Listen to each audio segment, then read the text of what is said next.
Hello hello student. आज हम लोग अपनी साइंस की क्लास में लाइट चैप्टर के नेक्स्ट पार्ट को पढ़ेंगे। नेक्स्ट पार्ट के अंतर्गत हम लोगों ने आज सीखेंगे image formations by concave mirror. और इसकी चर्चा करने से पहले मैं एक दो पॉइंट पर आज विशेष तौर पे आप लोग को बताना चाहूँगा। आपने पढ़ा है rule rule of image formation. बेटा एक बात ध्यान से सुनेंगे, किसी भी इमेज फॉर्मेशंस के लिए जो आप लोग को 4 रूल बताई गई है, ये हमेशा आप इसे अपने दिमाग में जब भी इस टॉपिक को आपको पढ़ना होगा, इमेज फॉर्मेशंस बताना होगा, तो उस रूल का आपको हमेशा यूटिलाइज़ करना है। इसलिए उस पहलू को आप उसको अच्छी तरह से समझने की प्रयास करेंगे। आपने रूल पढ़ने से पहले भी आपने एक टॉपिक और भी पढ़ा है, image formations by plane mirror, जो कि आपकी एग्जामिनेशंस ऑफ व्यू के लिए भी बड़ा ही इम्पॉर्टेंट क्वेश्चन है। नाउ चलिए आज हम लोग एक नई टॉपिक को लेकर के image formations by concave mirror कहती है कि क्या। आप सबसे पहले इस डायग्राम को देखें तो डायग्राम्स के तहत में कहते प्रिंसिपल एक्सिस की यदि पैरेलल यदि कोई भी रेज यदि मिरर पर फॉल डाउन होता है तो आप देखें कि वो जो फॉल डाउन किया हुआ जो रेज है, दैट मीन्स रिफ्लेक्टेड रेज है, वह प्रिंसिपल एक्सिस पर वो पड़ता है और एक पॉइंट पर आकर के बनता है। तो यहाँ हमने देखा क्या कि the object is at the infinity. यहाँ किसी भी पॉइंट पर ऑब्जेक्ट को दिखाया नहीं गया है, दैट मीन्स वो ऑब्जेक्ट जो है एट इन्फिनिटी है और इन्फिनिटी से जो रेज आ रही हैं वो प्रिंसिपल एक्सिस के पैरेलल है। तो आपने देखा क्या कि जिस पॉइंट पर वो प्रिंसिपल एक्सिस की पॉइंट पर आपका मिला, तो वो पॉइंट जो होगा वहाँ इमेज की फॉर्मेशंस होगी। इसका मतलब कि वेयर आपसे क्वेश्चन जाएगा कि where is the positions of the image, तो बच्चे हमारे बताएंगे एट द फोकस।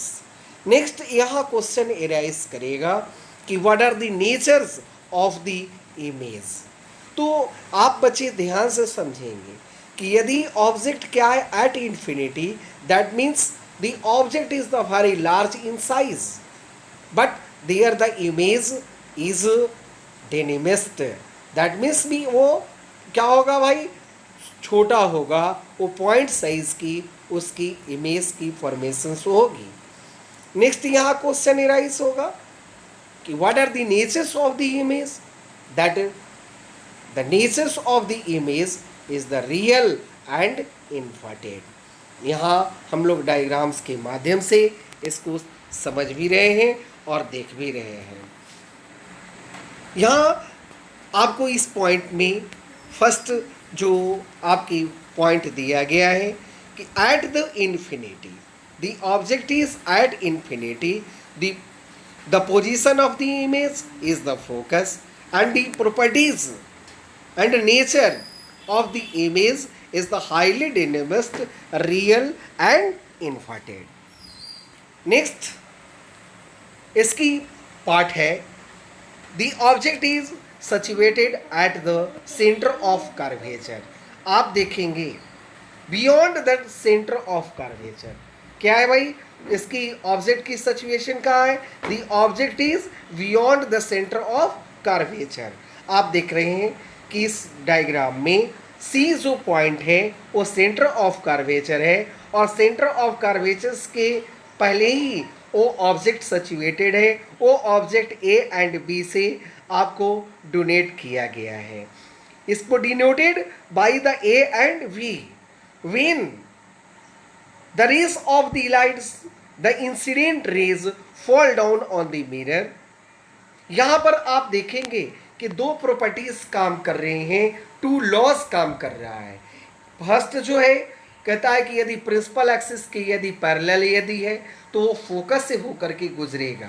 सेकंड जो आपकी लॉ बता रहा है कि यदि कोई भी रेज यदि पोल से होकर के गुजरेगा तो उसी एंगल से वो पास डाउन करेगा। इसका मतलब here the two rule are the errors to the formations of the image.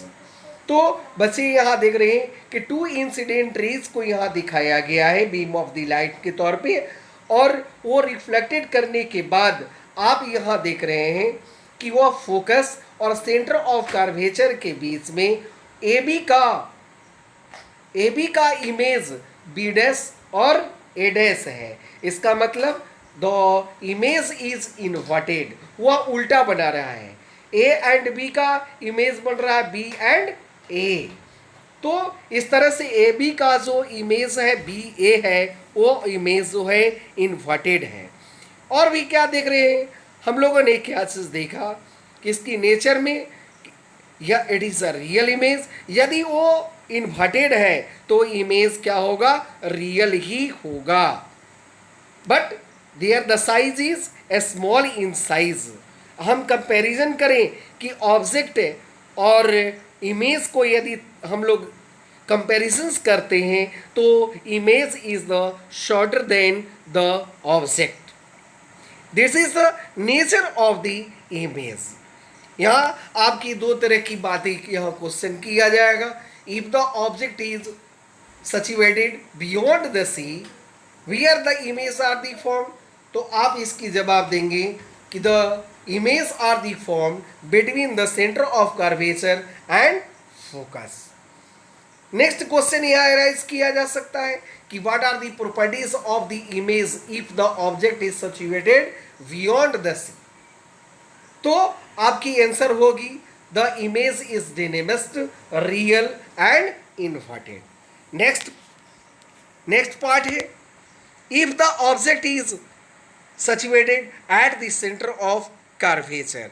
तो इसकी यदि सेंटर ऑफ कर्वेचर पर ऑब्जेक्ट यदि होगा तो उसकी इमेज की फॉर्मेशन भी क्या होगा, सेंटर ऑफ कर्वेचर पे ही होगा।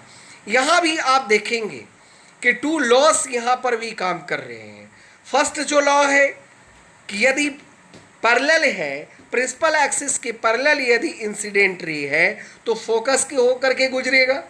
सेकंड जो इसका जो आप देख रहे हैं कि यदि ऑब्जेक्ट जो है फोकस से होकर के गुजरता है, इंसिडेंट रे फोकस से होकर के गुजरेगा तो वह प्रिंसिपल एक्सिस के पैरेलल लौट जाएगा। और जहाँ पर दोनों क्या होगा, दोनों एक दूसरे पॉइंट पर जाकर के जब मिलेगा वो क्या होगा, रियल इमेज होगा। वो क्या है,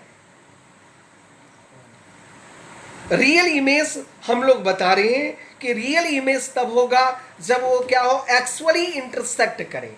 तो आप यहाँ देख रहे हैं कि वह जो रेज है जो पैरेलल आ रहा था वो फोकस से होकर के गुजरा, और जो फोकस से इंसिडेंट रेज मिरर पर पड़ रहा था वो पैरेलल गुजर गया, और उसी तरह से दोनों एक पॉइंट पर जहाँ मिल रहे हैं, that means the image are the form at the center of curvature, and what are the natures of the image? They are the nature real and inverted, and there the size is same size. इसकी size क्या होगी, वो same होगा। क्या होगा भाई, दोनों equal होंगे। नेक्स्ट इसकी टॉपिक जो है,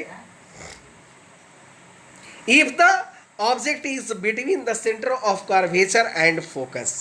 यदि ऑब्जेक्ट हमारा सेंटर ऑफ कर्वेचर और फोकस के बीच में होगा तो इमेज की फॉर्मेशन बियॉन्ड द सी होगा, जैसा कि आप डायग्राम में देख रहे हैं। A B is a object और उसे टू रेस निकला। एक है प्रिंसिपल एक्सिस के पैरेलल है, और जब मिरर से होकर के गुजरेगा तो फोकस से होते हुए आगे बढ़ गया है। सेकंड जो कह रहा है कि वो पोल से होकर के इंसिडेंट रेस गया और वह उसी एंगल से होते हुए क्रॉस किया, और एक्चुअली मीटिंग जहाँ जिस पॉइंट पर हुआ, दैट मीन्स हमने देखा है कि वह बियॉन्ड द सी वो पॉइंट पर जाकर के वो मीट कर रहा है। तो इसका मतलब देयर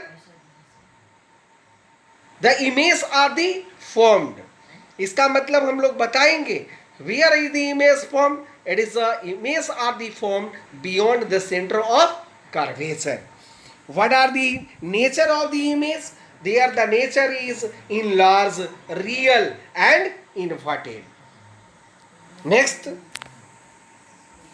नेक्स्ट पॉइंट दिया है, if the object is situated at the focus, if the object is situated at the focus, there the positions of the image, there the position or the image is infinity।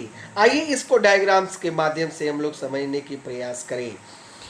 जो आप देख रहे हैं कि focus पर A and B जो दिया है वह ऑब्जेक्ट है, और वहाँ से भी टू रेस निकला।